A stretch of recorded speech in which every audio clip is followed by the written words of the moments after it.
তোর বাপ যদি এরকম 10 বছর 14 বছর এরকম আয়না ঘরে থাকতো তুই টের পেতিস।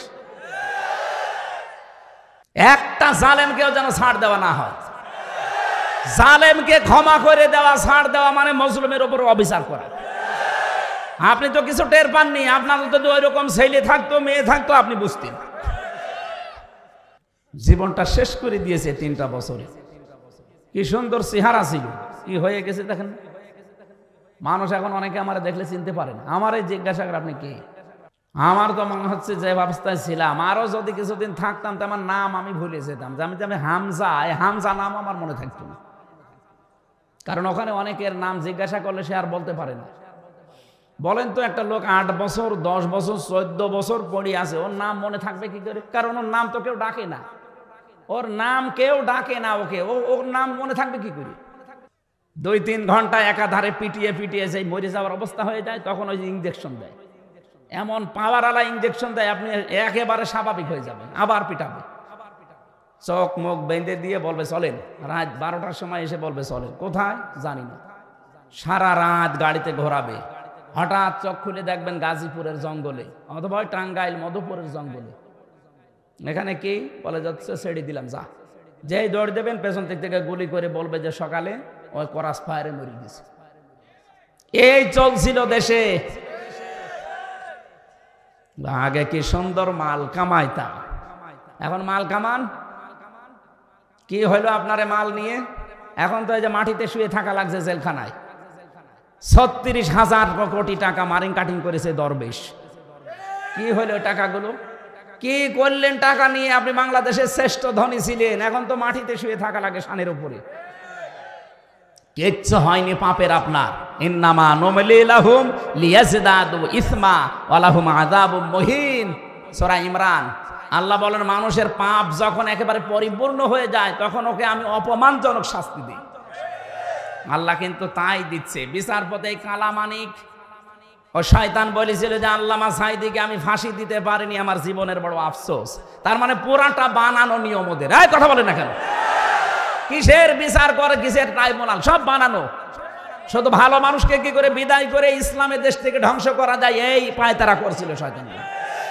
আল্লাহ পুরা উল্টিয়ে দিয়েছে। কলা পাতায় শুয়েছিল ওই শয়তান, এমনকি ওর বিসি উড়িয়ে গেছে। হ্যাঁ, ওর বিসি উড়িয়ে গেছে। আমি যেই জেলখানার যেই ওয়ার্ডে থাকতাম ওই শয়তান নাকি এখন সেখানে আছে। সেদিন এক কারারক্ষীর সাথে দেখা, বলছে শয়তান তো আমার আন্ডারে থাকে। ঠিক আছে, ওরে খাবার দেবেন না। আপনাদের আমাদের সাথে যা করতে বলেছিল ওদের সাথে তাই করবেন। আমাদের যোগাযোগ বিচ্ছিন্ন, 24 ঘন্টা তালা লাগানো, সিসি ক্যামেরা লাগানো, কেউ যেন কথা না বলে। ওদের সাথে ঠিক এরকম কড়াকড়ি করবেন। শয়তানগুলো টাকা পয়সা মনে হয় খরচ করে খুব আরামে আছে। আমাদের দায়িত্ব দিত হিন্দু দেবদুলাল, সুব্রত বালা, পরশ কুমার, কারণ 3 বছর একাধারে তো এরাই আসতো। আর এদের জামাই আদরে শুনছি অনেককে জামাই আদরে রাখছে না। যা করেছে পাপ অন্তত কিছুটা দুনিয়া থেকে মোচন হয়ে যাক। ও আখেরাতে জালেমরা তো জাহান্নামে যাবেই, কারণ জালেম যারা এরা আল্লাহর মামলার আসামি। ইন্নামাস সাবিলু আলাল্লাযিনা ইয়াজলিমুনা নাস, সূরা শূরা 42 নম্বর আয়াত। জালেম যারা এদের বিরুদ্ধে মামলাকার। আরো জোরে, জোর হলো না, আর একবার। কি মনে করেন আপনি জালেমদের বিরুদ্ধে আল্লাহ মামলা দেবে? এখনো দেখছি অনেকে জালেমের গণগান করছেন, জালেমকে আবার ফিরিয়ে নিয়ে আসার পায়তারা করছেন। বলছে না আপনাদের আমরা 50টা সিট দেব, আসেন। আপনি কি জাতির সাথে বেঈমানি করবেন? জালেমদের পরিণতি যা হয়েছে আপনারও তাই হবে। জনগণ তো এখনো বুঝে ছাড়েনি। যদি একবার বুঝতে পারে যে জালেমের পেছনে আছেন আপনি, দাঁত মুখ সব খুলে অন্য জায়গায় লাগিয়ে দেবে। সুতরাং এই মোনাফিকি বাদ দেন। মোনাফিকি হওয়ার কারণেই তো আজ দেশটা দাঁড়ায় না। উপরে ফিটফাট, ভেতরে সদরঘাট। বিশ্বনবী নিজের জামাইকে মরণের বিছানায় রেখে যাচ্ছেন, তাও যেন আমার বদনাম না হয় আলামিন নামের, আমি আমানতদার। আর শয়তানগুলো সব টাকা পাচার করে ওর মুসলমান নামের কলঙ্ক হয়ে যায় না। ওর নামে আমিও হাসি পরিচয় দিতে ভয় পাই, কারণ এখন মানে হাসি মনে করলেই মনে করো ও হাসি, ও যেমন পাজি এটাও পাজি না। সব হাসি কি এক? কথা বলেন আল্লাহর ঘর যাদেরকে আল্লাহ দেখার তৌফিক দান করে, এটা দেখেও যদি আপনার হেদায়েত লাভ না হয়, তা আপনি কি দেখে হেদায়েত পাবেন? আরশ দেখবেন? নোয়াখালীবাসী, বিশ্বনবী মুহাম্মদ রাসূলুল্লাহর জীবন থেকে এটা বললাম এই কারণে, বাংলাদেশে 1628টা চেয়ারের মানুষগুলো যদি নবীর এই আদর্শটা গ্রহণ করত, যে যেখানে আমানত পেয়েছি আমি পৌঁছিয়ে দেব তার প্রাপকের কাছে। ইন্নাল্লাহা ইয়া'মুরুকুম আন তু'আদ্দুল আমানাতি ইলা আহলিহা। আল্লাহ বলেন আমি নির্দেশ দিলাম তোমাদেরকে যাবতীয় আমানত তার প্রাপকের কাছে পৌঁছিয়ে দাও। আজ বাংলাদেশে কথাটা ওপেন করে দিয়ে এটা তাফসিরে মারিফুল কোরআনে পাবেন। কত মানুষ দেখি কথাটা শুনলে রাজনীতির গন্ধ খোঁজে। এই যে কোরআন শরীফ আমি হাতে নিয়ে বলছি, এটা রাজনীতি নয়, এটা আখিরাতের সাথে সম্পৃক্ত। এই যে ইলা আহলিহা, তার আসল প্রাপক যে তার কাছে পৌঁছিয়ে দেবে। আহাল মানে আমরা মনে করি আহাল মানে পরিবারস্থ লোক, না, এখানে আহাল মানে যে যোগ্য। আরে ভাই, যারা ভোটে দাঁড়িয়েছে 10 জন, এর ভেতরে যার দ্বারা ইসলামের কাজ হবে, মানবতার কাজ হবে, যদি আপনার বাবা নাও হয় তাকে আপনি আমানতটা দেবেন, কারণ এখানে ভোট আমানত। মারিফুল কোরআন নিয়ে আসেন তাফসির, আমি বাংলায় লেখা দেখাবো। ওখানে ভয়কাট ভোট, রয়াকার উন্তুস্ত রায়, এরপরে সিদ্ধান্ত, এরপরে সমর্থন, এরকম 14টা অর্থ লেখা আছে। নিয়ে আসেন, আমি দেখাচ্ছি। আমার কথা শুনে যদি মনে ভোটের কথা বললো, আরে ভোট লেখা থাকলে আমি কি করব? আমি কি কোরআন শরীফ গোপন করব? আমানাত এটা বহু বচন, এখানে 27টা বিষয় আছে। আল আদাবুল মুফরাদ, ইমাম বুখারী রহমতুল্লাহ আলাইহি বুখারী শরীফ লেখার আগে এই কিতাবটা লিখেছিলেন। ওখানে দেখবেন 6 নাম্বার হাদিস আছে, 3 নাম্বার পয়েন্টে এই শব্দটা আছে। দুনিয়াতে যাদের আদর্শ মুহাম্মদুর রাসূলুল্লাহ এখনো হয়নি, অন্য কেউ আপনার আদর্শ, আপনি মরে যান, আমি গ্যারান্টি দিলাম আপনার কোনো বিচার হবে না। যতই নামাজ পড়েন, যতই রোজা রাখেন, শক্ত কথা বলছি এই জন্যই যেন আপনি ফিরে আসেন। আমি জানি আপনি ফিরবেন না, তারপরও আমার দায়িত্ব, আমা আলাইনা ইল্লাল বালাগ, পৌঁছিয়ে দেওয়া। মুহাম্মদ রাসূলুল্লাহ বাদ দিয়ে অন্য কেউ যদি আপনার আদর্শ হয়ে থাকে, আপনি একেবারে নিশ্চিত জাহান্নামে, কোনো বিচার লাগবে না আপনার। আপনি বিনা হিসাবে বিনা বিচারে জাহান্নামে যাবেন। যদি যেতে না চান, আমি জোর করে দিয়ে আসবো। হ্যাঁ, আপনি যাবেন না মানে? আমি নবীর আদর্শের জন্য জেল খাটবো, মার খাবো, আমার অঙ্গ প্রত্যঙ্গ হারিয়ে যাবে, আর আপনি সেই নবী শুধু ইয়া নবী সালাম আলাইকা পড়ি চলে যাবেন জান্নাতে। ইয়ার কি পান আপনি? আপনাকে এই মুহূর্তে যদি ঈসা নবীও আসে, হযরতে মুসা আলাইহিস সালামও যদি আসে, কেউ যদি মুহাম্মদুর রাসূলুল্লাহর আদর্শ বাদ দিয়ে তাদেরকে গ্রহণ করে, নিশ্চিত সে জাহান্নামে। আপনার কি মাথায় কি কোনো মগজ নেই? মুসা নবীর মতো এত বড় পাওয়ারফুল নবী, যিনি আল্লাহর সাথে কথা বলতেন, ঈসা আলাইহিস সালামের জন্য যাকে রূহুল্লাহ বলা হয়, আল্লাহর ফুৎকার, বাবা ছাড়া দুনিয়ায় একজন মানুষই এসেছে, সেই মানুষটাকে আপনি যদি এখন মেনে চলতে চান, আপনি জাহান্নামে যাবেন। যেমন খ্রিস্টানরা, আমি বহু খ্রিস্টানের সাথে বিশ্বে কতগুলো দেশ আল্লাহ নিয়ে গেল, কত খ্রিস্টানের সাথে বাসে, ট্রেনে, প্রাইভেটে, বিভিন্ন স্টলে বসেছি। ওরা মানে ঈসা আলাইহিস সালামকে, কিন্তু নাম ঈসা বলে না, বলে যিশু। কি বলে? যিশু বলে, নাম পাল্টিয়ে দিয়েছে। তারাও দেখেছে তাদের যে পর্দা, বিশেষ করে ইহুদিদের, এদের মেয়েদের যে পর্দা, খাস পর্দা, এ পর্যন্ত ঘোমটা দিয়ে থাকে, হাত মোজা, পা মোজা, মনে হচ্ছে যে মনে হয় রাবিয়া বসরি, কিন্তু ইহুদি মেয়ে। বাইরের দেশগুলোতে সফর করার সময় দেখেছি, ট্রেনে যখন যায় দেখি ইহুদি মেয়ে, 4-5টা বাচ্চা, এদিকে একটা এদিকে একটা, সামনে 2টা কান্দে একটা, অথচ হাত পা মোজা দেওয়া, পাশে তার স্বামী, এত বড় বড় দাড়ি, গোপ একটু হালকা বড় রাখে, সোলমোল বাবড়ি, বিশাল জব্বা গায়ে দিয়ে, মনে হচ্ছে যে হয়তো কোনো মসজিদের ইমাম সাহেব হবে, কিন্তু ইহুদি। ছেলে মেয়ে অতগুলো কেন? ওরা চায় আমাদের যেহেতু জনসংখ্যা কম, আমরা খালি জন্ম দেব, এই জন্য এক একজনের 8টা 10টা 12টা 13টা করে ছেলে মেয়ে। তো জন্ম দিয়ে তো বেশি করতে পারবে না, নবীজি জানিয়েছে যত জন্মাবে তত মরবে। এই দুনিয়াতে সবচাইতে অভিশপ্ত জাতি ছিল ইহুদিরা। ওদের এখন মেন দায়িত্বে যে লোকটা আছে মানুষ হত্যাকারীর তালিকা, এ নেতানিয়াহু বেনিয়ামিন, এই লোকটার ক্যান্সার হয়েছে। আলহামদুলিল্লাহ বলা লাগবে, কারণ বহু মানুষ হত্যাকারীর তালিকায় ওর নাম আছে। আমার তো মনে হয় যারা মানুষ হত্যার সাথে জড়িত তাদের ক্যান্সার হওয়াই ভালো, যার কোনো অ্যান্সার নেই। আমাদের যেটা, এটাও তো মানুষ হত্যার সাথে জড়িত। 2732 জন মানুষ হত্যা করেছে মহিলা। আল্লাহর কাছে দোয়া করছি, আল্লাহ যেন এরকম কিছু আমাদের শোনায় যে ওরও হয়েছে। এখন যে বয়স, এ বয়সে তো ছেলে মেয়ে আর হবে না, ছেলে হবে।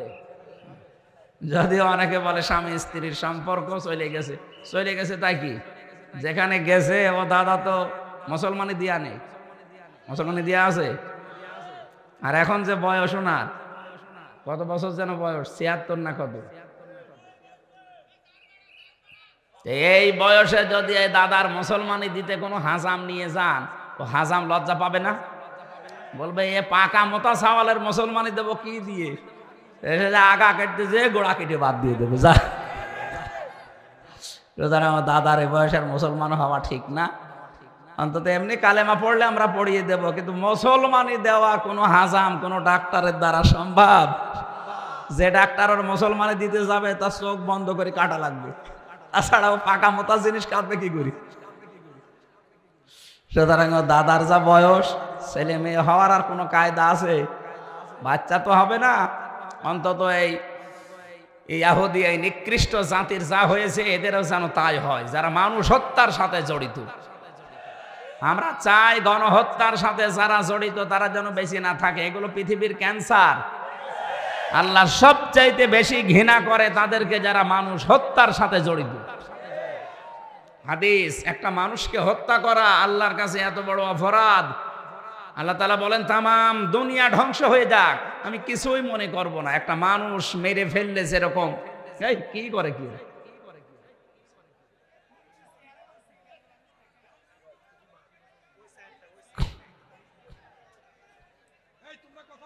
না,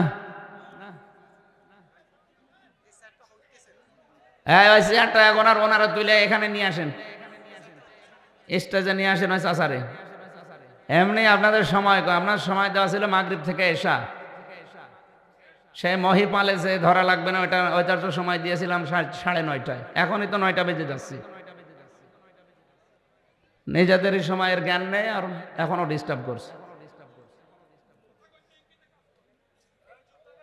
হ্যাঁ ওনার বললাম না তুলে নিয়ে আসেন, নিয়ে আসেন, তাহলে তুলে নিয়ে আসেন, এখানে বসিয়ে দিন।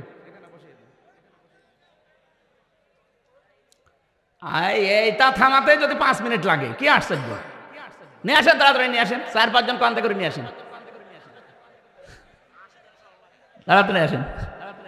সুবহানাল্লাহ আলহামদুলিল্লাহ লা ইলাহা ইল্লাল্লাহ।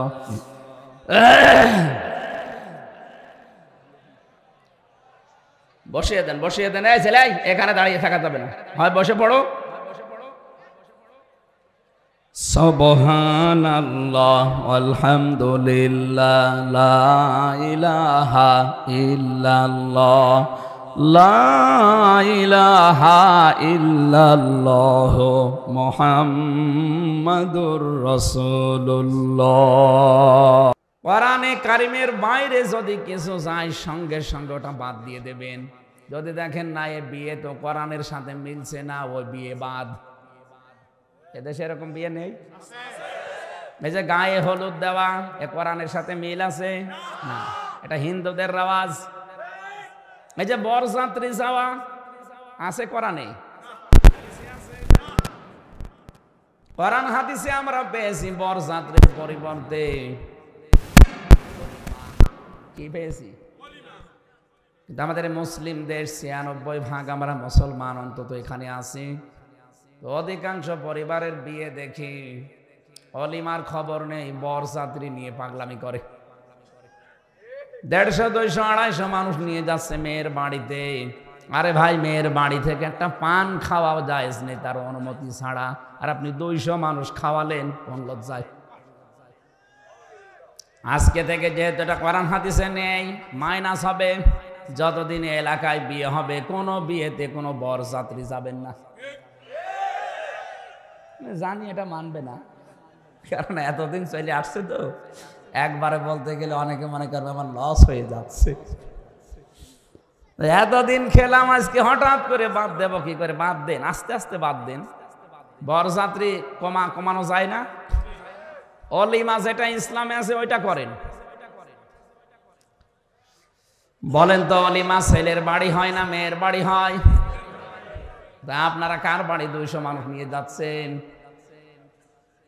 যেহেতু এটা ইসলামে নেই, আজকে থেকে তওবা করে ফেলবেন যে না, কেউ বরযাত্রীর দাওয়াত দিতে আসলেও আমি আর যাব। যাবেন না কারা? সত্যি করে হাত তোলেন তো। এই এলাকায় মেয়ে বিয়ে দেওয়া যাবে আলহামদুলিল্লাহ।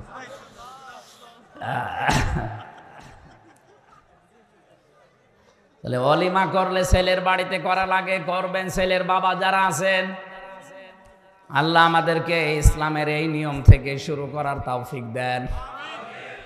ইসলামে মেয়ে দেখতে যাবে শুধুমাত্র যে বিয়ে করবে সে, মেয়ের দোলা ভাই, মেয়ের বাবা, মেয়ের চাচা, এই ছেলের দোলা ভাই, ছেলের চাচা, বাবা সব যে দেখে, এটা জায়েজ আছে। সুতরাং এটা যেহেতু ইসলামে নেই, আজকে থেকে মেয়ে দেখার এই রীতিবাদ, এটা হিন্দুদের রীতি। ওখান থেকে কোন কারণে নেবেন? মান তাশাব্বাহা বিকওমিন ফাহুয়া মিনহুম। পৃথিবীতে যে যার অনুসরণ করবে, কিয়ামতে আল্লাহ তাকে তার সাথে তুলবে। সুতরাং আমরা সাবধান এখন থেকে। মেয়ে বিয়ে দেওয়ার বিভিন্ন কায়দা আমরা দেখি সারা বাংলাদেশ, যদিও নোয়াখালীটা আমরা জানি এর ব্যতিক্রম, কারণ এখানে আলেমদের বাস বেশি। মেয়ে বিয়ে দেওয়ার যে নিয়ম, প্রথম থেকে আপনি হারাম কাজ আরম্ভ করলেন। যেটা দেখানো দরকার শুধু যে বিয়ে করবে তাকে, তার বাবার জন্য তো জায়েজ নেই দেখা ওইটা ওই মুহূর্তে। কি কথা বলেন না কেন? আর তার দোলা ভাইয়ের জন্য তো নেই।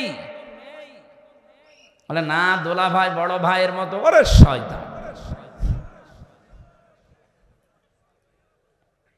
রাসূলুল্লাহকে জিজ্ঞাসা করা হচ্ছে, এ নবী, একটা মেয়ে লোকের জন্য দোলা ভাই আর দেবর কি বলেন আপনি? বলে এগুলো মৃত, এটা মরণের মতো ভয় করা লাগবে। আর আমরা বড় ভাই মনে করে চালিয়ে যাচ্ছি, বাবা শাহজালাল সব হালাল। আজকে থেকে এই মেয়ে দেখানোর নিয়ম নীতি বাদ। তাহলে কয়টা বাদ দিলাম? মেয়ে দেখানো বাদ, বরযাত্রী বাদ। শুরু করলে শুধু মেয়ে দেখতে পারবে, যে বিয়ে করবে সে। 2 নম্বরে আমাদের তৈরি হবে এখন থেকে অলিমা। তাফসির মাহফিল, ওয়াজ মাহফিল, খানকা শরীফ যাই বলেন, এগুলো যদি আমরা আস্তে আস্তে পাল্টাতে পারি, এ দেশটা দেখবেন ইসলামের হাতে এমনি চলে আসবে। আর শুরু হয়ে গেছে অলরেডি। জরিপটা যদিও কতটুকু বাস্তবতা আমি জানি না, তবে পেয়েছি আন্তর্জাতিক রিপোর্ট এখন বলছে বাংলাদেশে আগস্টের 5 তারিখের আগে মাত্র 100 জনের 15 জন মানুষ চাইতো যে দেশে কোরআনের আইন কায়েম হোক। কিন্তু এখন এই 4.5 মাসের ভেতরে পুরা পাল্টিয়ে গেছে রিপোর্ট।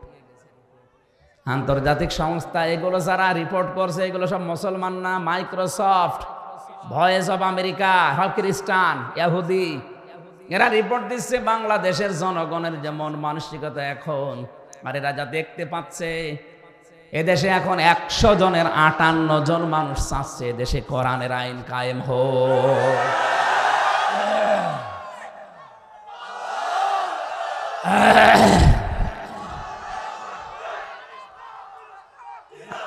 আলহামদুলিল্লাহ।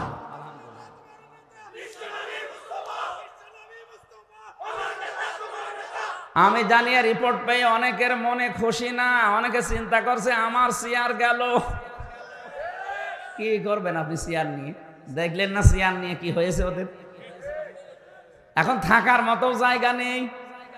আমি কয়েকদিন আগে মালয়েশিয়া ছিলাম, যে দেখি সাহেব পাড়া, বেগম পাড়া তো কানাডায়, সাহেব পাড়া বানিয়েছে। ওই এলাকার নামই সাহেব পাড়া। এখান থেকে টাকা সব পাচার করে সাহেব পাড়া বানিয়েছে। তালা লাগানো, শয়তানরা কেউ থাকে না, সব তালা লাগানো। বড় বড় বিল্ডিং, তালা লাগানো। আমার সাথে যারা ছিল বললাম এগুলো বলছে সাহেব পাড়া, থাকে না শয়তানরা, সব হোটেলে উঠেছে। যে হোটেলে উঠি দেখি নিচে চা খেতে নামলে 2 জন শয়তান বসে। কি বলছে, হুজুর আমরা আগেই পালিয়েছি। কি করবেন আপনি চেয়ার নিয়ে? চেয়ারে বসে যদি আকাম কুকাম করেন, চেয়ারও আপনাকে লাথি দিয়ে ফেলে দেবে। এই জন্য চেয়ারে বসলে যে মানুষগুলো দুর্নীতি করবে না, চাঁদাবাজি করবে না, যাদের চরিত্র ঠিক আছে, আমরা চাই আগামীতে তারা চেয়ারে বসবে। এদেশে 1628টা চেয়ার আছে। কত?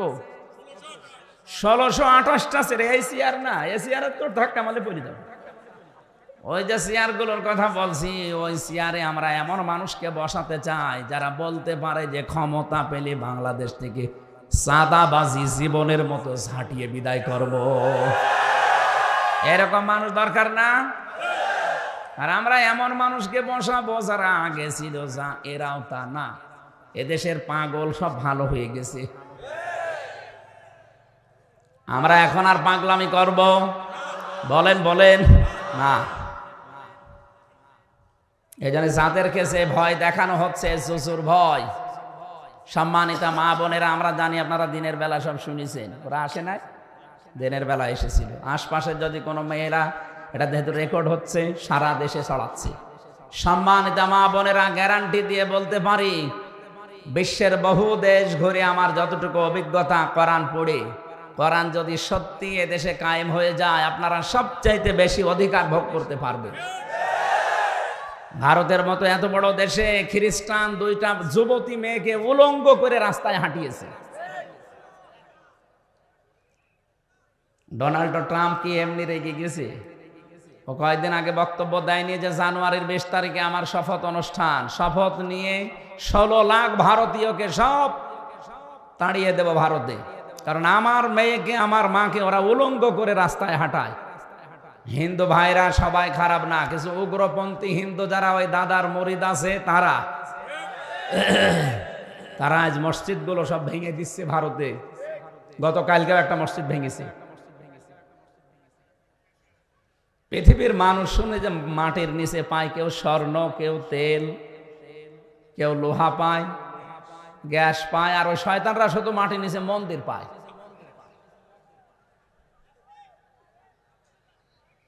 আপনার বাপ দাদা পূর্বপুরুষেরা একবার আল্লাহর ঘর ভাঙতে এসে জীবনের মতো শিক্ষা পেয়ে গেছে, কাজ মাকুল হয়ে গেছে।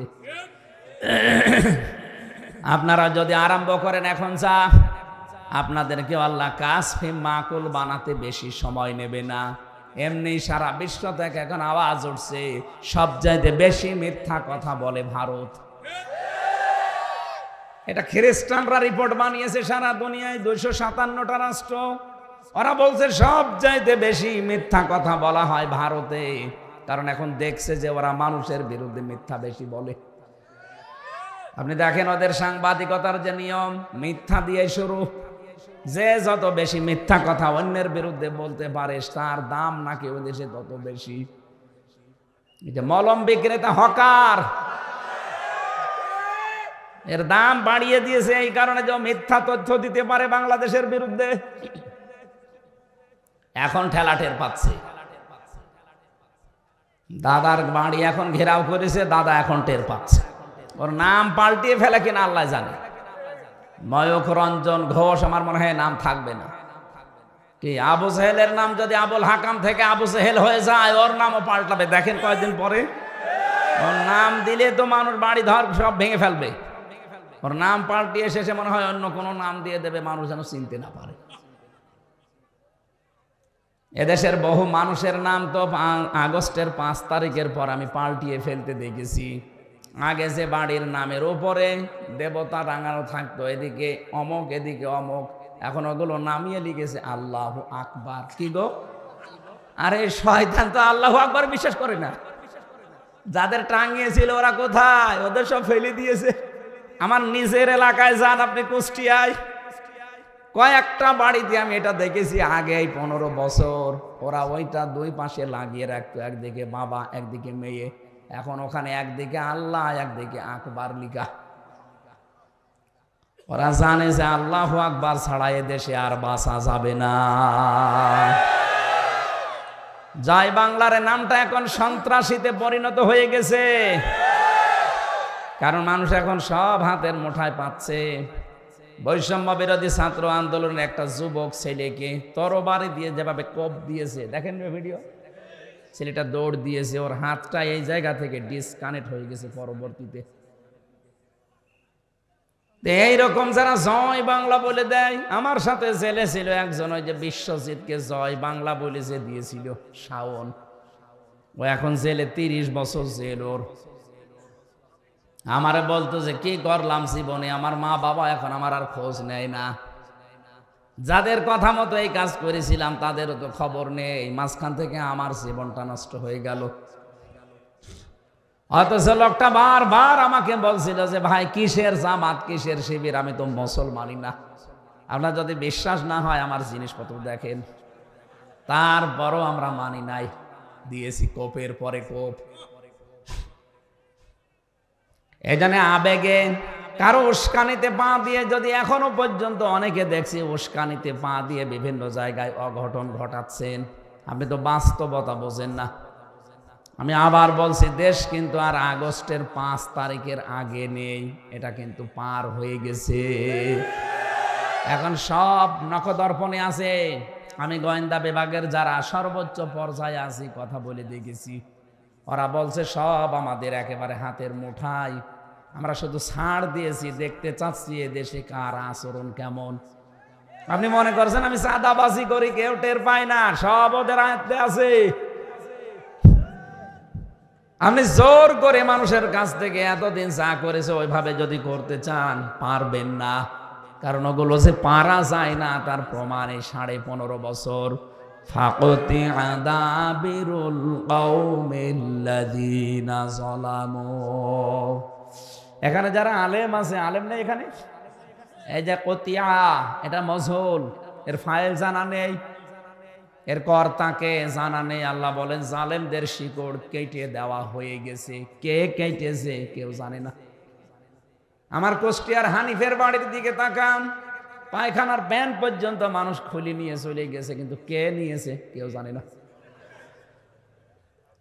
সারা দেশে আমি জালেমদের বাড়ি ঘরে এটাই দেখছি,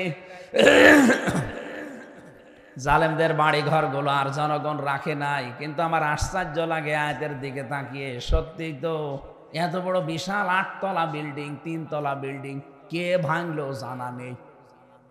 আপনি একটা মানুষকেও খুঁজে পাবেন না। পায়খানার প্যানও যদি কেউ নিয়ে যায়, অথচ তার নামটা তো আসবে না, পাওয়া যাচ্ছে না। সারা দেশে জালেমদের অবস্থা একই। অধিকাংশ জালেমের বাড়ির নিচে টর্চার সেল ছিল। কথা বলে না কেন? নিজেদের দলীয় ভেতরে যারা ওদের কথা মানতো না, এমনকি যারা বিরোধী দলীয় আছে তাদেরকে ধরে ওই টর্চার সেলে, আমি তো নিজেও 10 দিন ছিলাম, আমি দেখেছি ওখানে যে অত্যাচার করতো, এই নখ তুলে নিত, পায়ের নখ তুলে নিত, আমার নিজের সামনে নিয়ে এসেছে। ওইগুলো দেখছি একদিন, আমি তখন মনে হয় 9তম দিনে রিমান্ডে, মাটির ওই নিচে দেখে এত বড় একটা বাক্স নিয়ে এসেছে ওই শয়তানরা। কি করবেন? বলছে এগুলো দিয়ে আমরা নখ তুলি। এগুলো নখ তুলে নিয়ে যে চোখের উপরে ভরু তুলে ফেলি, আর পায়ের নিচে পিটাই, ওটা আলাদা যন্ত্র, ওইটা যত পিটাবে তত আপনার চোখ নষ্ট হয়ে যাবে। ডক্টর শফিকুল ইসলাম মাসুদকে যেভাবে পিটিয়েছে, ও লোকটার শরীরে এখন বহু রোগ। আমি শুধু জেলে থেকে আমার রোগের কোনো শেষ নেই, 14-15টা রোগ চলছে এখন। আমি স্বাভাবিক হতে পারছি না, এত ঔষধপত্র চলছে, মোসাফির অবস্থায় আছি, দোয়া করছি আল্লাহ তুমি আমাকে আগের অবস্থায় আবার ফিরিয়ে দাও। আমার নোয়াখালীবাসী মানুষ, আল্লাহ যেহেতু আমাদেরকে বানিয়েছেন, কোরআনে কারিমে সব কথা যেহেতু দিয়েছেন, 500টা বিষয়ে কোরআনে আমি একেবারে স্পষ্ট পেয়েছি যেগুলো আমাদের জন্য দরকার। আজকে একটা বিষয় শুধু তুলে ধরব, তার নাম মানব জীবনের সবচাইতে গুরুত্বপূর্ণ অঙ্গ, আমানত। হ্যাঁ, এটা আবার কোন জায়গার আমানত? হ্যাঁ, এটা প্রত্যেক জায়গায় আছে। আপনার মাথার চুল থেকে শুরু করে পা পর্যন্ত পুরাটা একটা আমানত। কি এই আমানতটা এত গুরুত্বপূর্ণ, এত দামি, নবীজি বলেছেন কিয়ামতের আগে পৃথিবীর দৃশ্য হবে এমন, আপনি মাইকিং করে করেও একটা আমানতদার মানুষ খুঁজে পাবেন না। আমার মনে হয় সে দৃশ্য এখনো যদিও আসেনি, কারণ এ দেশে আমানতের গুরুত্বপূর্ণ দায়িত্ব পালন করার বহু মানুষ এখন আমরা দেখতে পাচ্ছি। এই কুমিল্লা পাশের জেলা না কুমিল্লা, এই কুমিল্লা জেলা তার প্রমাণ। কয়েকদিন আগে আমিরে জামাত এসেছিল, কত মানুষ বলেন তো, 8টা মোবাইল হারিয়েছে আর মানি ব্যাগ হারিয়েছে। সেটা মাইকে ঘোষণা দিচ্ছে যে মানি ব্যাগ আর মোবাইল পাওয়া গেছে 8টা, যার লাগে নিয়ে যান, যার প্রমাণ দিয়ে পৃথিবীর ইতিহাস পাল্টিয়ে দিয়েছে তারা। এই জন্য অর্থনৈতিক আল্লাহর ওলি যদি বাংলাদেশে কেউ খুঁজতে চান, এই মানুষগুলোর চরিত্রে খুঁজে পাবেন। চায় না পয়সা যদি এদিক ওদিকে পান, মনে করবেন ওটা ওই দলের লোক না, ওটা অন্য দল থেকে আসা। আশ্চর্য হয়ে যায় আমি নিজে এদের আচরণ দেখলে। মানুষ 2 টাকা পেলে ফেরত দিতে চায় না, 1,80,000 টাকার মোবাইল ফেরত দিয়ে দিচ্ছে। অথচ এই ঝঞ্ঝা বিক্ষুব্ধ পৃথিবীতে যেখানে ঈমান রাখায় দায়, সেখানে যদি এই কাজ কোনো মানুষ করতে পারে, যার কাছে 1,80,000 টাকার মোবাইল পেলে ফেরত দিয়ে দেয়, ওর কাছে 800 কোটি টাকা দিলেও চুরি হবে না।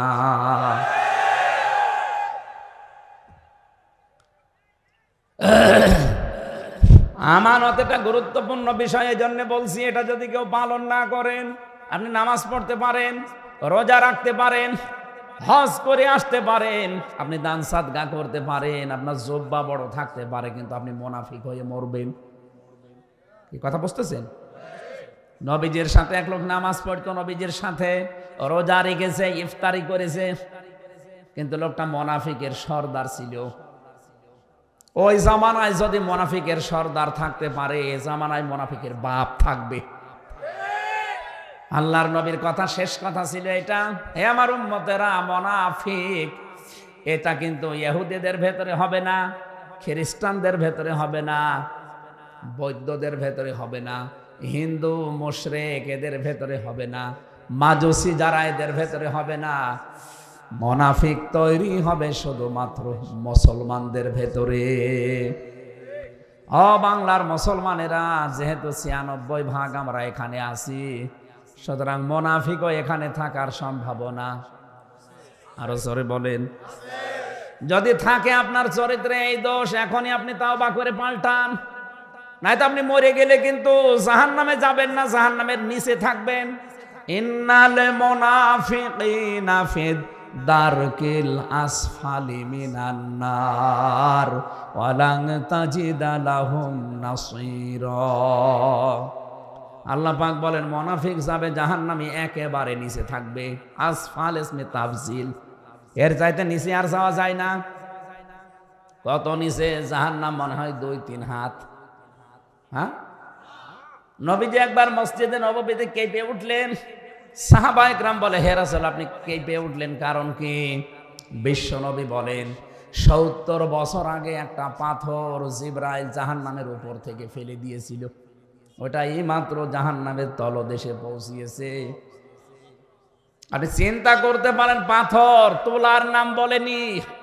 5 তলা বিল্ডিং এর উপর থেকে যদি 1 কেজি তোলা আর 1 কেজি পাথর ফেলে দেন, আগে পড়বে কোনটা? কেন? তার ওজন আছে। নবীজি তোলার নাম না বলে পাথরের নাম বললেন কেন? তার ওজন আছে, ভার আছে। পাথর পড়তে যদি একেবারে মুখ থেকে শেষ পর্যন্ত 70 বছর লাগে, হামজারে ফেলে দিলে কত বছর লাগবে? আর মুনাফিক যারা, ওরা জাহান্নামের উপরে না, একেবারে নিচে থাকবে, এমনকি কাফেরদেরও নিচে। ইন্নাল্লাহা জামিউল মুনাফিকিনা ওয়াল কাফিরিনা ফি জাহান্নামা জামিআ। অবশ্যই মুনাফিকরা আর কাফেররা জাহান্নামে থাকবে একত্রে, কিন্তু আগে থাকবে মুনাফিকরা, এরপরে কাফেররা। আপনি বলেন তো মুনাফিকের নাম আগে না পরে? এটা সূরা নিসা 140 নম্বর আয়াত 5 নম্বর পারা 19 নম্বর পৃষ্ঠা 15 নম্বর লাইনে আছে হাফেজে কোরআন শরীফের। যত তাফসির আছে বাংলাদেশে, সব মুফাসসির আয়াতের ব্যাখ্যায় একই কথা লিখেছেন যে মুনাফিক যারা, ওরা আগে থাকবে, এর উপরে থাকবে কাফেররা। যেহেতু অন্য কোনো জাতির ভেতরে মুনাফিক তৈরি হয় না, শুধুমাত্র মুসলমানদের ভেতরে, এই জন্য আমাদের একটু চিন্তা ভাবনা করা দরকার। এক কথা বলেন না কেন? আমি আবার মুনাফিক হয়ে গেলাম না তো? আয়াতুল মুনাফিক সালাসা, মুনাফিকের আচরণ কোন জায়গায় তিনটা, কোন জায়গায় চারটা রাকাস। এক নম্বরে কথা বললেই মিথ্যা কথা বলে, দুই নম্বরে ওয়াদা করলে ভঙ্গ করে, তিন নম্বরে আমানত রাখলে খেয়ানত করে। চার নাম্বারটা আছে, চার নাম্বার হচ্ছে কারোর সাথে যদি ঝগড়া হয় গালি দেয়। না, এই এলাকায় গালি দেয়। যারা গালি দেন, কারোর সাথে কথা কাটাকাটি হলে গালি দেন, মনে করবেন মুনাফিকের জার্ম আপনার ভেতরে আছে, আপনাকে শয়তানে দখল করে ফেলেছে। এখন যদি এই লোকটা বাড়িতে যায়, স্ত্রীকে সালাম দেয়, আসসালামু আলাইকুম ইয়া আহলাল বাইত, বাড়ির ভেতর থেকে আওয়াজ আসবে কুকুরের বাচ্চা। কি? যদি ওনার বউ ওনাকে কুকুরের বাচ্চা, শুকুরের বাচ্চা বলে গালি দেয়, উনি সালাম দেওয়ার পরে ওনার রাগ হবে। আপনারা কি আছেন এখানে না ঘুমাচ্ছেন? ওনার কি রাগ হবে? না না। আপনি জ্ঞানী মানুষ হলে জীবনেও রাগ করতে পারেন না। আপনি চিন্তা করবেন, আমার এই বউটা শিক্ষিতা, একটা ধার্মিক মেয়ে, এর বংশ ভালো, এ জীবনে আমার মুখের ওপরে মুখ তুলে কথা বলে না, আর আজকে আমার শুকুরের বাচ্চা, কুকুরের বাচ্চা গালি দেয়, অথচ আমি সালাম দিলাম। অবশ্যই এর জিনে ধরেছে। কি? এরা জিনে ধরেছে, ভূতে ধরেছে, তাছাড়া তো এ স্বাভাবিক নেই, আমরা গালি দেবে কেন? আপনি যদি বলেন স্বাভাবিক মেয়ে লোক আপনাকে কুকুরের বাচ্চা বলে গালি দিলে আপনি মনে করেন জিনে ধরেছে। আপনি যখন দেখবেন আপনি যার সাথে ঝগড়া হলে খালি গালি দেন, আপনি মনে করবেন আপনি আর নেই, আপনাকে মুনাফিকই ধরে ফেলেছে। গালি দেন কারা কারা? হাত তোলেন তো। ও, এই এলাকায় আমার মনে হয় হাদিস বলা ঠিক হইল না। ও, আল্লাহর ওলি বসে আছে। এলাকায় গালি নেই? যেরকম গালি আছে দেন তো একজন দেখি। সেই দিন ওই যে বরফ বিক্রেতা বাদাম বাদাম বিক্রি করছে একটা লোক, গাড়ি ওই নিয়ে যাচ্ছিলাম, হঠাৎ দেখছি দুই মহিলা মনে হয় ঝগড়া করেছে, এমন গালি দিয়েছে, ওই গালি ওর রেকর্ড করিস, ওই বাদাম বিক্রেতা ছেড়ে দিয়েছে। গালির যে স্টাইল, মানে 3-4 মিনিট একাধারে শুধু গালি দিতে আছে।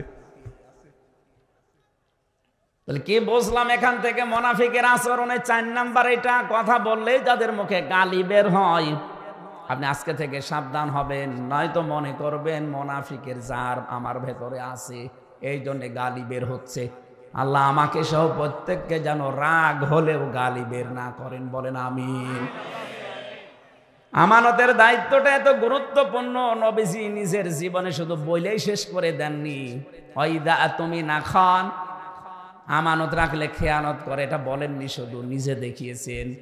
বিশ্বনবী যেদিন হিজরত করবেন, 42 জন কাফের তার বাড়ির চারিদিকে ঘিরে আসে তরবারি নিয়ে। নবীজি নিজের জামাই আলীকে ডাকলেন, ডাক দিয়ে বলেন, আলী, ওই যে ঘরের টোপলাগুলো দেখতে পাও, ওগুলো সবাই কাফেরদের আমানত। ওরা নিজেদের বাবাকে, মাকে, নেতাকে বিশ্বাস করে না। আমার নাম আল আমিন আস-সাদিক, আমি আমানতদার, এই জন্য আমার কাছে রেখে গেছি। আমি এখন আল্লাহর আদেশ পেয়েছি, এ মুহূর্তে যদি আমি এগুলো নিয়ে মদিনায় চলে যাই, তাহলে আমার আল আমিন নামের কলঙ্ক হবে। কোন নামের? বলেন বলেন। আমার আল আমিন নাম, আমি আমানতদার, আমি বিশ্বাসী, এ নামের কলঙ্ক হয়ে যাবে। তো তোমাকে আমি বলছি আমার চাদরটা গায়ের উপর দিয়ে এখানে শুয়ে থাকো, সকালবেলা ওরা যখন এসে আমাকে পাবে না, তোমারে পাবে। তুমি তো নেতার ছেলে, নেতার ছেলে না, আবু তালেব নেতা ছিল, তুমি তো নেতার ছেলে, এই হিসাবে তোমাকে কিছু হয়তো সরাসরি বলবে না। ওই যে আমানতের যে নাম লেখা লেখা আছে, ওগুলো টোপলা বেঁধে বেঁধে তার হাতে হাতে পৌঁছিয়ে দেবা। আমানতের দায়িত্ব পালন করে 3 দিন পরে আমার সাথে মদিনায় দেখা করবা। বাংলার মুসলমানের একটু ভাবেন, নিজের জামাইকে মরণের বিছানায় রেখে যাচ্ছে যেন আমানতের খেয়ানত না হয়। আর আপনি কি করলেন? 15.5টা বছর আমরা আপনাকে দিতে চাইনি, জোর করে আপনি আমানতের দায়িত্ব পালন করার জন্য ঘাড়ে নিয়েছিলেন। আমরা তো আপনাকে ভোট দেয়নি, জোর করে বললেন না আমি, হ্যাঁ করেন। তো কি করলেন? যাওয়ার সময় 14টা সুটকেস নিয়ে গেছি। প্রথম আলো, প্রথম কি আমার দেশ একেবারে ভিডিও আকারে দেখিয়েছে, 14টা সুটকেস নিয়ে চলে গেছে, সব মনে হয় মাটি ভর্তি। যাওয়ার সময় পাইলটকে জিজ্ঞাসা করছে সুটকেস গুলো উঠেছে, বলছে হ্যাঁ চলো, কারোর সাথে কোনো কথা বলেনি, আপনি চলে গেলেন সুটকেস। এত দরকার আপনার, আপনার হাজি নামের কলঙ্ক হয়ে যায়নি? এগুলো যে নিয়ে চলে গেলেন, সারা বিশ্বে এখন আপনাকে গালি দিচ্ছে যে হাজি না, ও পাজি। হ্যাঁ কথা বলেন না কেন?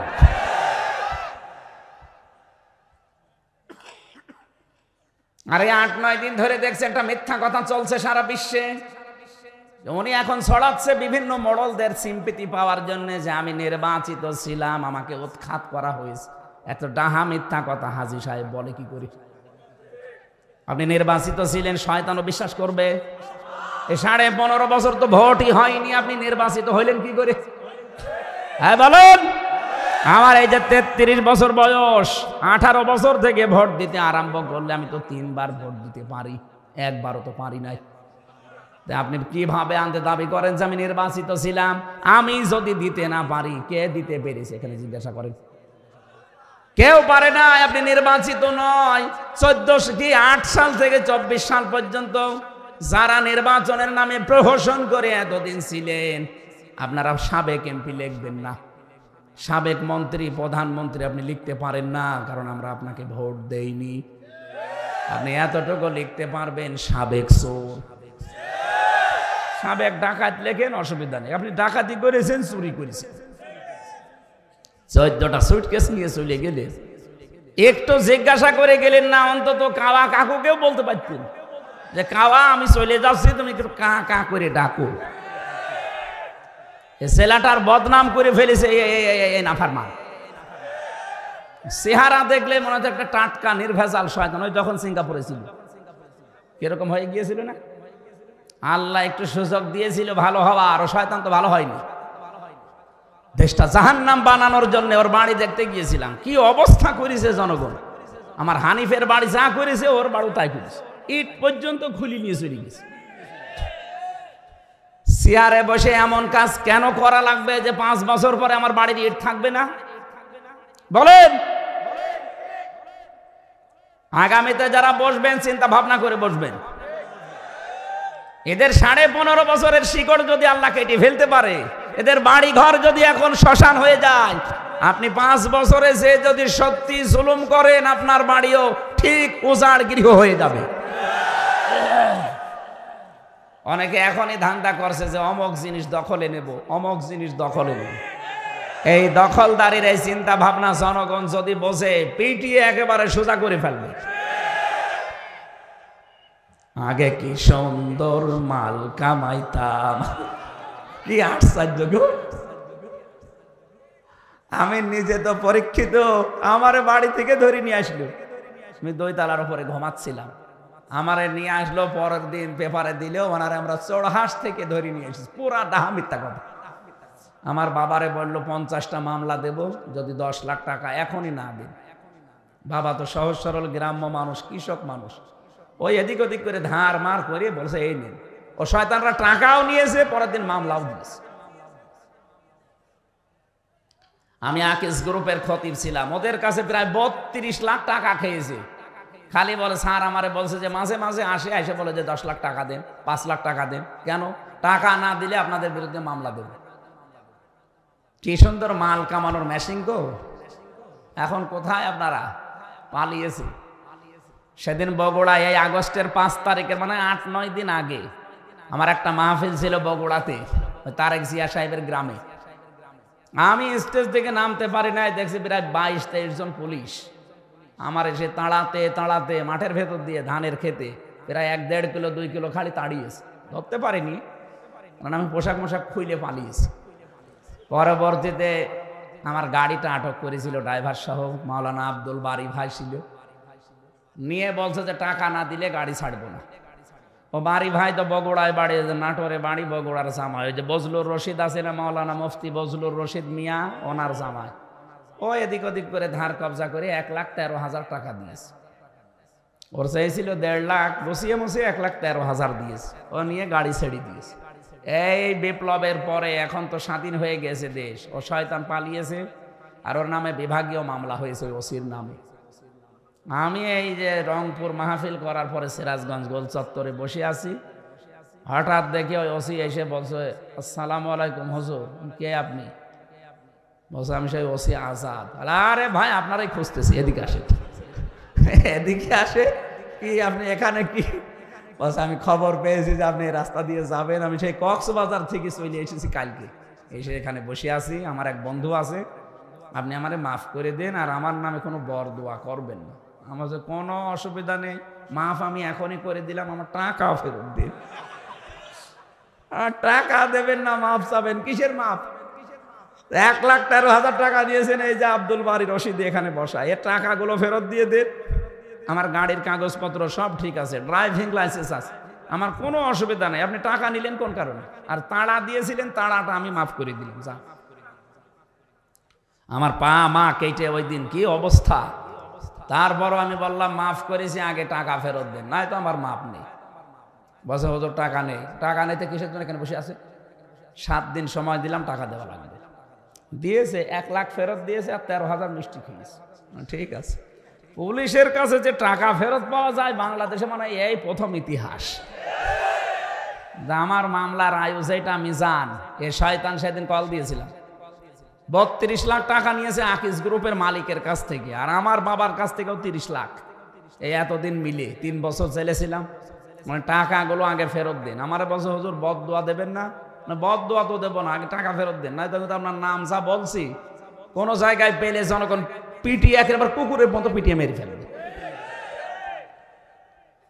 একেবারে খাস লোক ওরা, মনে হয় আল্লাহর নবীকে নবী বলতো না, ওদের নবী ছিল ওই আল্লাহর নবী। এইরকম কড়া লোক। রিমান্ডে যাদেরকে পেয়েছিলাম ওরা আল্লাহরও ভুল ধরে, যে কয়টা অফিসার পেয়েছি রিমান্ডে সব আল্লাহর ভুল ধরে। আর আমি হামজা তো দূরের কথা, কি মাল কামানোর মেশিন বসিয়ে রেখেছিল জায়গায় জায়গায়, নতুন নতুন বিভাগ বানাতো। কাউন্টার টেররিজমের কোনো দরকার নেই এদেশে, ওই শয়তানরা নিজেরা বানিয়েছে মাল কামানোর জন্য। এরকম হুজুর ধরে নিয়ে যেত, বলছে 5-7 দিন 10 দিন 1 মাস 2 মাস রাখার পরে দাড়ি গোপ বড় হয়ে যেত, বলছে ওরে আমরা পেয়েছি অমক জঙ্গলে। পুরাটা মিথ্যা কথা। আমার সাথে তো ছিল 7 মাস 8 মাস 2 বছর পড়ে আছে, 7 বছরের মানুষ আমি পেয়েছি ওই মাটির নিচে, ওই যায় ডিবি অফিসে, ওই ঘরটা ভেঙে ফেলা দরকার। ওখানে বহু মানুষ আছে ওই সময়, এখন আর নেই হয়তো। ওই শয়তানরা ওখানে নিয়েছে, 24 ঘন্টা তালা লাগিয়ে রাখতো। আপনার দাড়ি গপ তো কাটতে দেয় না, চোল মোছে যে নখ এত বড় বড় হয়ে যায়। 2 বছর 5 বছর 7 বছর পড়ে আছে, কেউ জানে না। সকালবেলা একটু ছোলা দেয়, আর দুপুরবেলা একটু হাফ বাটি ভাত দেয়, মনে হচ্ছে কেউ মাখিয়ে দিস, খেলে খান, না খেলে ফেলে দিন। আপনি যে রোজা রাখবেন, ইফতারি করবেন, কয়টা বাজে আপনি তো জানেন না। এখন কি দিন না রাত তাও জানেন না।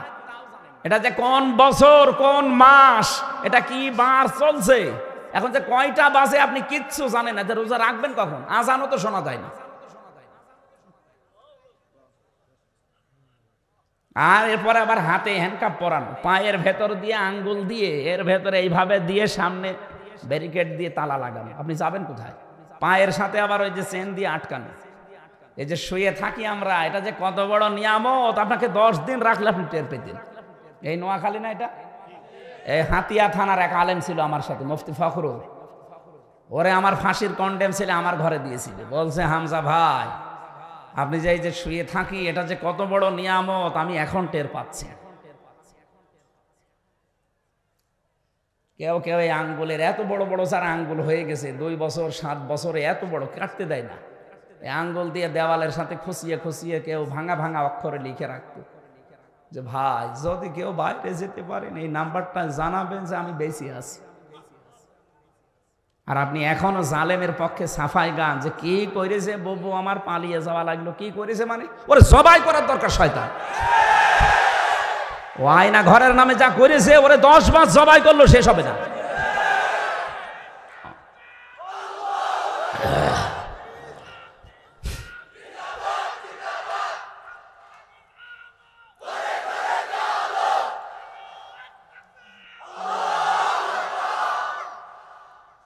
না বলেন তো, যে মানুষগুলো বিবেক থাকলে এই কথা বলে যে কি করেছে বুবু আমার পালিয়ে যাওয়া লাগলো, আপনি কি করেছে? আপনার সাথে তো করেনি, আমার সাথে হালকা হয়েছে। আমি তো মিনি মিনি আয়না ঘরে ছিলাম, আর বিগ আয়না ঘর যেটা বড়, ওটা তো আমি খোঁজ খবর জানি না, ওটা তো মানে আরো কষ্ট। মিনিটাই যদি এরকম ঝামেলা হয়,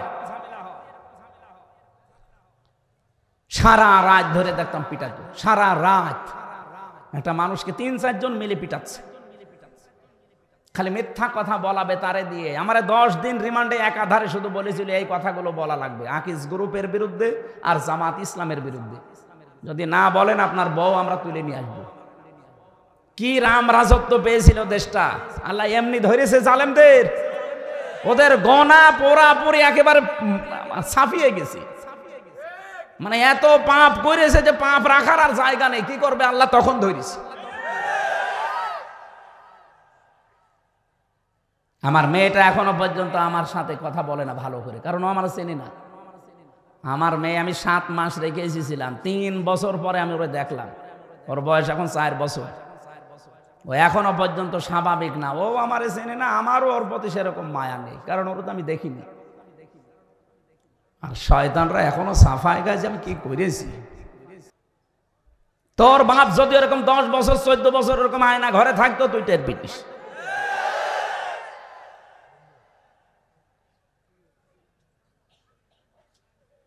একটা জালেমকেও যেন ছাড় দেওয়া না হয়।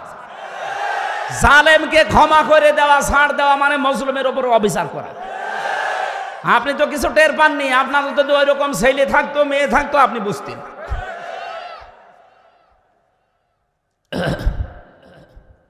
জীবনটা শেষ করে দিয়েছে 3টা বছরে। কি সুন্দর চেহারা ছিল, কি হয়ে গেছে দেখেন। মানুষ এখন অনেকে আমার দেখলে চিনতে পারে না। আমারে জিজ্ঞাসা করে আপনি কে,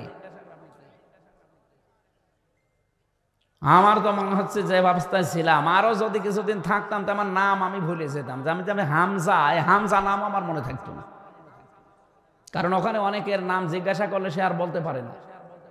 বলেন তো একটা লোক 8 বছর 10 বছর 14 বছর পড়ে আছে, ওর নাম মনে থাকবে কি করে? কারণ ওর নাম তো কেউ ডাকে না, ওর নাম কেউ ডাকে না, ওর নাম মনে থাকবে কি করে?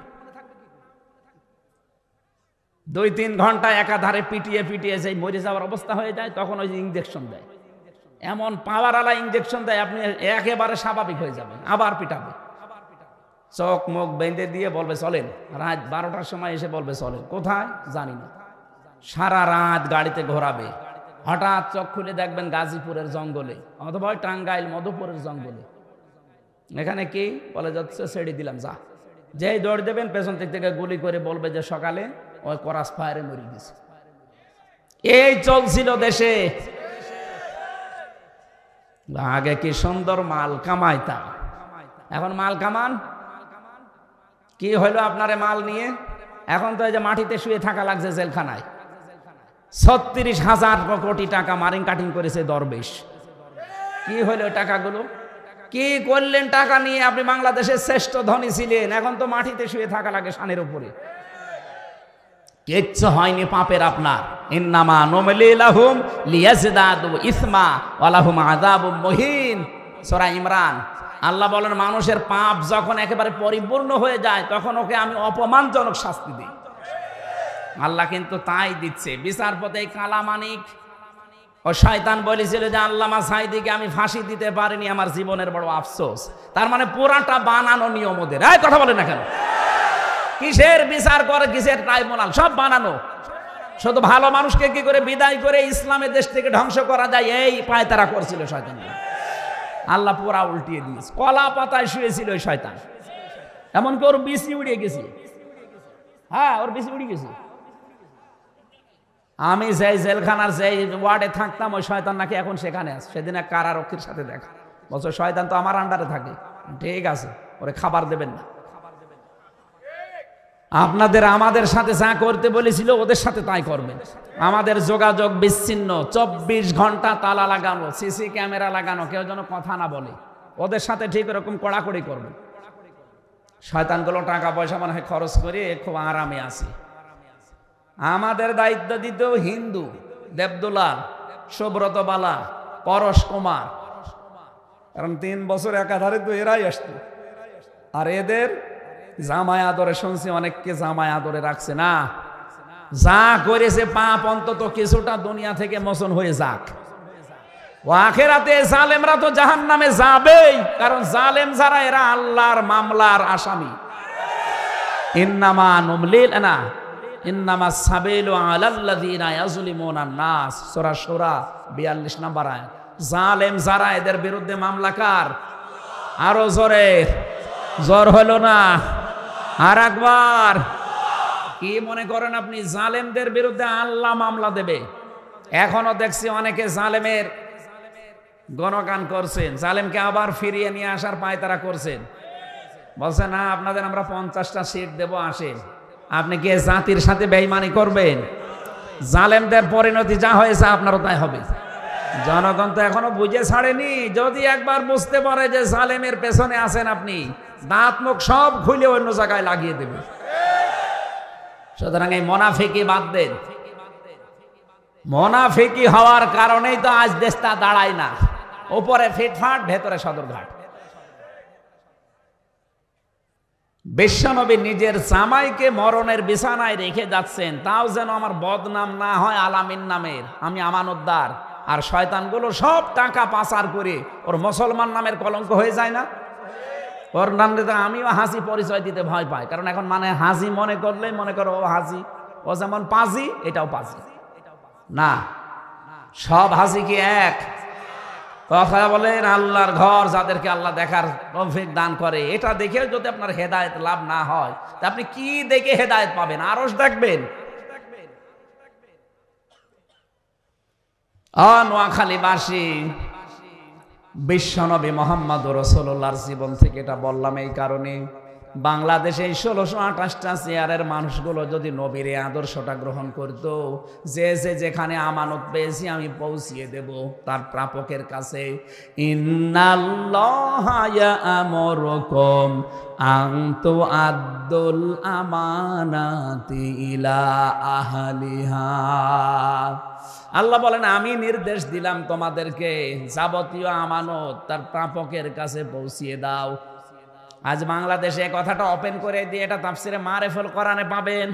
কত মানুষ দেখি কথাটা শুনলে রাজনীতির গন্ধ খোঁজে। এই যে কোরআন শরীফ আমি হাতে নিয়ে বলছি, এটা রাজনীতি নয়, এটা আখিরাতের সাথে সম্পৃক্ত। এই যে ইলা আহলিহা, তার আসল প্রাপক যে তার কাছে পৌঁছিয়ে দেবে। আহাল মানে আমরা মনে করি আহাল মানে পরিবারস্থ লোক, না, এখানে আহাল মানে যে যোগ্য। আরে ভাই, যারা ভোটে দাঁড়িয়েছে 10 জন, এর ভেতরে যার দ্বারা ইসলামের কাজ হবে, মানবতার কাজ হবে, যদি আপনার বাবা নাও হয় তাকে আপনি আমানতটা দেবেন, কারণ এখানে ভোট আমানত। মারিফুল কোরআন নিয়ে আসেন তাফসির, আমি বাংলায় লেখা দেখাবো। ওখানে ভয়কার ট ভোট, রয়াকার অন্তুস্ত রায়, এরপরে সিদ্ধান্ত, এরপরে সমর্থন, এরকম 14টা অর্থ লেখা আছে। নিয়ে আসেন, আমি দেখাচ্ছি। আমার কথা শুনে যদি মনে ভোটের কথা বললো, আরে ভোট লেখা থাকলে আমি কি করব? আমি কি কোরআন শরীফ গোপন করব? আমানাত এটা বহু বচন, এখানে 27টা বিষয় আছে। 27টা বিষয় একটা একটা করে সাজানো আছে। আমাদের সময় কম তো, 9টা পার হয়ে গেছে। আমার মনে হয় 1 ঘন্টা 10 মিনিট চলছে, আর কথা বলা এখন ঠিক হবে না। এখনো যত কথা, এই যে একটা একটা করে 27টা ব্যাখ্যা আমরা আগে তুলতে বলছিলাম, সে এসেছি তো সেই রাত্রে, আপনারা তো দেরি করে ফেললেন। মাগরিবের পর থেকে যদি উঠতাম রাত 8টা 9টা পর্যন্ত অনেক সময় পেতাম। এখন যেহেতু ওই মাহফিলটা আগে নেওয়া, এটা তো ওই যে 2 নাম্বারই করে নিয়েছে ভাই। আগায় আমার মনে হয় আগামীতে কোনো জায়গায় নিয়ে আসলে একটু সাংগঠনিক মাধ্যমে নিয়ে আসবেন, যারা দায়িত্বে আছে, হয় জেলা আমির বা জেলা সেক্রেটারি, থানা আমির বা থানা সেক্রেটারি, এর মাধ্যমে নিলে আমার ওই যে আল্লামা সাইদি সাহেব যেভাবে আসতো, মাগরিবের পর থেকে রাত 8টা 9টার ভেতরে মাহফিল শেষ। আমিও ঘুমাতে পারলাম, আমি সাবজেক্টগুলো আরও নতুন নতুন বিষয় আনতে পারবো। আর আপনারা তো সময় দেন না, সারা রাত সারাদিন খালি জার্নির ওপরে। আমিও পড়াশোনায় 3টা বছরে তো অনেক কিছু ভুলেই গেছি। আমার মাথার এই সাইডটা অলরেডি ড্যামেজ হয়ে গেছে। এখনো পর্যন্ত আমি স্বাভাবিক না, চেষ্টা চালাচ্ছি। আল্লাহ যেন ঔষধের মাধ্যমে আমাকে আবার আগের অবস্থায় ফিরিয়ে দেন। আমি আর মনে হয় ব্যাখ্যা করতে পারলাম না আপনাদের। আমার বই লেখা আছে জেলখানায়, নারী এবং পুরুষ নিয়ে। আজকে মনে হয় আর হবে না, কারণ ওখানে তো আর 1 ঘন্টা সময় আছে মাত্র। সেই মহিপালে যদি নিয়ে যেতে পারেন, ওই যে বামে গাড়ি আছে ওই বেটে ড্রাইভারের কাছ থেকে নিয়ে যান। আমি আজকে মাপ চেয়ে নিচ্ছি, আজকে সময় দিতে পারলাম না, আগামীতে আসলে দেখবো। আল্লাহুম্মা আমিন। লা হাওলা ওয়ালা কুওয়াতা ইল্লা বিল্লাহিল আলিয়্যিল আযীম। আল্লাহুম্মা গফিরলি ওয়ারহামনি ওয়াহদিনি ওয়াফিনি ওয়ারযুকনি ইয়া রাব্বাল আলামিন। আল্লাহ তাআলা কত সুন্দর করে এরা সাজিয়েছে, নিজেদের বাড়ি ঘরও এত সুন্দর করে সাজায় না। কোরআনের জন্য যে যতটুকু চেষ্টা চালিয়েছে, খরচ করেছে, এই টাকাগুলো কবুল করে নাও। এই মাদ্রাসাটা 50 বছর এখানে চলছে, কিয়ামত পর্যন্ত এখানে কায়েম করে রাখো। আজকে প্রায় 7-8 জন কোরআনে হাফেজ হয়েছে, আল্লাহ এদেরকে হাফেজ হিসাবে কবুল করো। সম্মানিত সভাপতি আমার আলহাজ আবুল ফজল সাহেবকে কবুল করো। যত অতিথি এখানে এসেছি আল্লাহ, যে বাড়িতে এসেছিলাম, জনাব আব্দুর রাজ্জাক, আব্দুল্লাহ নোমান সহ যত মানুষ আমরা এখানে হাত তুলেছি, আমাদের হাতগুলো ওসমানের মতো কবুল করে নাও। বারাকাল্লাহু লানা ওয়া লাকুম ফিল কোরআনিল আযীম। এলাকায় মাটির নিচে যারা ঘুমিয়ে আছে, কোরআনের ইজ্জতে মাফ করে দাও। যেভাবে আমি আরম্ভ করেছিলাম, আইলে এখনো কয়েক ঘন্টা আমরা বললেও কেউ চলে যেত না। কোরআন শোনার জন্য যারা এত পাগল, এদেরকে ওমরের মতো বানিয়ে দাও। আলহামদুলিল্লাহি রাব্বিল আলামিন। লা ইলাহা ইল্লাল্লাহু মুহাম্মাদুর রাসূলুল্লাহ।